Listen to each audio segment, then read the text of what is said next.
siang anak-anak kami sekalian.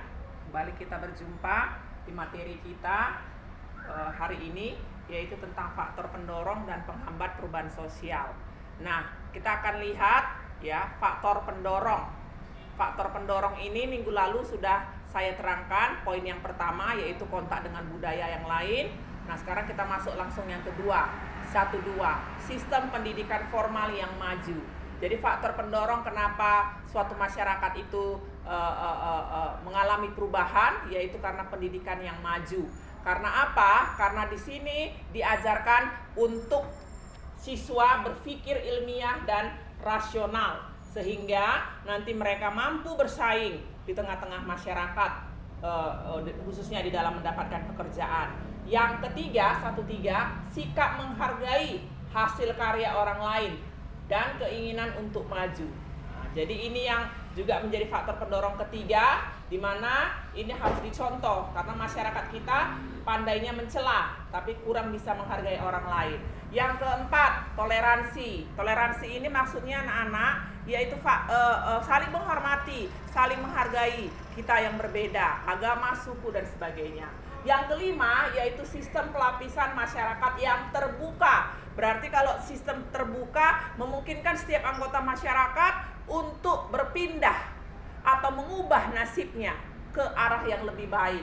Dengan catatan dia harus bekerja keras, dia optimis dan sebagainya. Yang keenam, faktor pendorong adalah penduduk yang heterogen. Berarti seperti Indonesia yang dikenal dengan masyarakat heterogen, masyarakat majemuk multikultural, itu mengakibatkan sering terjadinya apa? Konflik. Nah, konflik inilah yang mendorong terjadinya perubahan-perubahan sosial yang ada di masyarakat.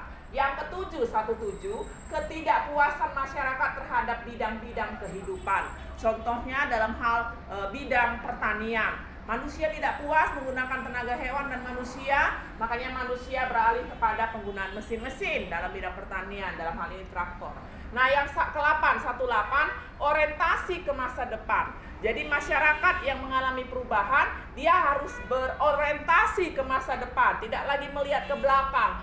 Dimana kalau berorientasi ke masa depan berarti memiliki planning, perencanaan, baik jangka pendek, jangka menengah maupun jangka panjang. Yang ke-9, adanya nilai bahwa manusia itu harus berikhtiar untuk memperbaiki hidupnya, memperbaiki kondisi keadaannya dengan cara bekerja keras, optimis, pantang menyerah. Itulah dia ada 9 faktor pendorong kenapa masyarakat itu berubah. Nah, sekarang kita masuk yang kedua, faktor penghambat perubahan sosial yang ada di masyarakat. Yang pertama adalah kurang hubungan dengan masyarakat lain. Ini misalnya masyarakat pedalaman atau masyarakat terisolasi. Nah, ini kurang hubungannya. Yang kedua, ilmu pengetahuan terlambat dan masyarakatnya tertutup. Ya, jadi ilmu pengetahuannya terlambat. Ini biasanya mungkin di desa-desa, di pelosok-pelosok terlambat karena akses listrik dan sebagainya mungkin kurang. Yang berikutnya yang ketiga, 2-3, memegang kuat tradisi. Jadi memegang kuat teguh tradisi atau adat istiadat ini mengakibatkan masyarakat kurang mau untuk berubah. Baru yang keempat, 2-4, kepentingan yang tertanam kuat atau vested interest. Nah, ini sebenarnya sudah diterangkan pada pelajaran kelas 11. Ya, di mana kelompok vested interest ini adalah contohnya Soeharto.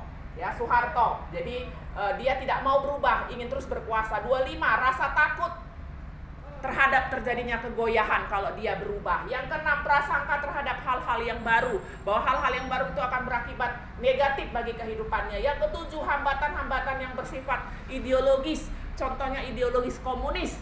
Ini sangat sulit untuk berubah. Yang ke-8, kebiasaan yang susah untuk dirubah, sudah mendarah daging, susah untuk dirubah, ya, kebiasaan-kebiasaan buruk kita. Yang ke-9 terakhir, nilai bahwa hidup itu buruk dan tidak mungkin untuk berubah, untuk melakukan perbaikan, membuat manusia itu tidak mau bergerak, tidak mau melakukan perubahan dalam kehidupannya. Nah, itulah anak-anak pembelajaran singkat kita pada hari ini. Selamat siang, tetap semangat.